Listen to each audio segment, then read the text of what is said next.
Muli na namang binansagan bilang isa sa worst airports in the world ang NAIA o Ninoy Aquino International Airport. Sa artikulo ng isang international website, pinuna ang di manoy pangit na mga pasilidad at serbisyo ng ating paliparan.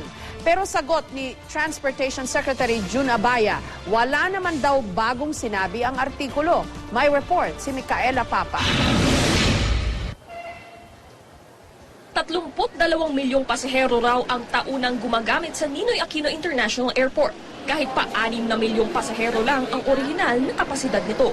Ang siksika ng mga pasahero raw ang dahilan kung bakit muli na namang binansagan kamakailan ang NAIA bilang worst airport in the world ng international website na The Cheat Sheet. Ayon sa artikulo, inireklamo rin ng mga pasahero sa NAIA ang pangit umanong pasilidad at di umano'y bastos ng mga opisyal at staff. Pati na rin ang mahaba umanong waiting time. Hindi ito ang unang beses na naging paksa ng kritisismo ang NAIA.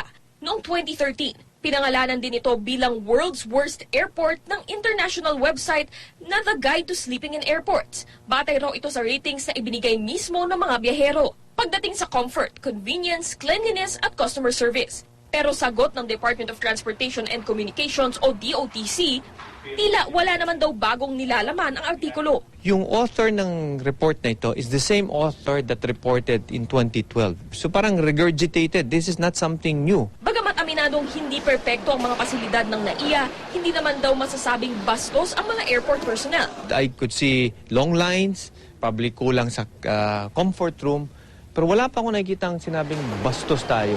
Hindi po totoo yun. Sa katotohanan, meron po kaming policy na with extra smile sa mga passenger natin. Ayon naman sa mga ordinaryong pasaherong nakausap namin sa NAIA, kararating lang namin, then we're up right away. So no problem. It's not that worse. Maganda. Maganda ang airport ngayon. Oo, maganda. Oh, it's not worse, no. I don't believe it.